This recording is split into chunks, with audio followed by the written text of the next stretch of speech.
वंदे मातरम। ओए नबियान की आवाज सुन दिया तो आदत नहीं है, बाजू वाले तो नहीं हो। मेरे माँ बाबू जी कहते हैं हिंदुस्तान में कायर मेमने पैदा नहीं होते, शेर वीरांगना योद्धा पैदा होते हैं। वो आवाज चाहिए थोड़ी। सर्वप्रथम आप सभी को 71वें स्वतंत्रता दिवस की बहुत बहुत बहुत शुभकामनाएं। मैं ना जुटाता हूं इसके तो मुझ पे ऐसा नहीं करती। ये मिट्टी मेरी माँ है, मेरे हाथों को कभी मैला नहीं करती। अरे हम शहीदों क्रांतिकारियों की जमीन पर पैदा हुए हैं जिसे हम हिंदुस्तान कहते हैं। माँ अगर बंजर भी हो जाए तो कभी बुजुर्ग पैदा नहीं करती हिंदुस्तान की जमीन। आपको हिंदुस्तानी होने पर गर्व हो या ना हो, मुझे बहुत खौफ है और वक्त की आखिरी सांस तक हमेशा रहेगा। और पंडित मिश्र साहब की वो पंक्तियां सुनाता हूँ कि ना चाहूं मानव दुनिया में, ना चाहूं स्वर्ग को जाना, मुझे वर्दे ये माता रहूं भारत का दीवाना। और अगर मेरा 100 बार जन्म, 1000 1 लाख बार हो मेरा जन्म, तो मां मुझे हो इस भारत में आना, मुझे हो इस भारत में आना। अब आजादी के मतवालों को याद करते हैं, क्या वो चुप करे सलाम में जिनका ये मुकाम आता है। अरे बहुत खुश नसीब होते हैं वो लोग जिनका लहू इस वतन के काम आता है। और जब तक माटी के पुतले जिस्म में ईमान जिंदा है, तभी तक तेरे मेरे वतन की तरक्की का अरमान जिंदा है। ना इनके भाषण से उम्मीदें हैं, ना इनके बातों पर भरोसा है। आज शहीदों की बदौलत मेरा हिंदुस्तान जिंदा है।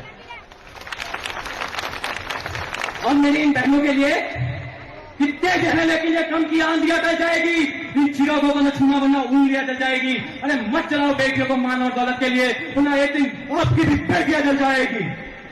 अपनी सुंदरता पर कभी गौर न करना, क्योंकि जिस राष्ट्र में हम पैदा हुए हैं वहां तो मां अपने उस काले बच्चे को भी काजल लगाती है। अरे जिस राष्ट्र में हम पैदा हुए हैं वहां तो आज भी हम इनको मां भगवती का स्वरूप मानते हैं, इसलिए इनके पैर पड़ते हैं आज भी हमारे लिए मां दुर्गा के समान है। तो आप सभी से मेरी एक हाथ जोड़कर विनती है, बहनों, औरतों, बुजुर्गों और सिपाहियों का हमेशा सम्मान करना, क्योंकि जिस राष्ट्र में बहनों, बुजुर्गों और सिपाहियों का सम्मान नहीं होता समझ लो पतन की ओर जा रहा है। तो राखी आने वाली है, करो बुजुर्गों की इज्जत वरना शादियों में पगड़ी कौन बांधेगा। अरे बहनों की करो दिल से इज्जत यारो, वरना इन कलाइयों पर राखी कौन बांधेगा। अब देश में चल रहे कंधे से माहौल के बारे में बताता हूं, हिंदू मुस्लिम सिख ईसाई, जिस पर मेरे गुरुजी the legendary great grand master शिपुजी शौर्य भारद्वाजी साहब की कुछ पंक्तियां हैं कि न हिंदुओं से न मुसलमानों से इस मुल्क को तकलीफ है गद्दार और बेईमानों से। न हरा रंग का झंडा रहने दो, न लाल रंग का झंडा रहने दो। अरे करो नियत इतनी बड़ी अपने दिल की और मेरे देश में सिर्फ एक तिरंगा रहने दो, सिर्फ एक तिरंगा रहने दो। अरे कहाँ लिखा है हरा मुसलमान का है, कहाँ लिखा है लिखती लाल हिंदू का है। और अगर ऐसा होता तो सिर्फ इतना सोचो कि कलिंदर का क्या होता, वो तो बाहर से हरा है अंदर से लाल है, फिर क्या होता। तो कुछ वोटों के लिए मर गए, कुछ नोटों के लिए मर गए। अरे कुछ रिजर्वेशन जाति हिंदू मुस्लिम सिख ईसाई में मर गए। अरे सोचो ऊपर बैठे होंगे क्रांतिकारी वीर शहीद फौज के, सोचते होंगे हम पे किन के लिए मर गए।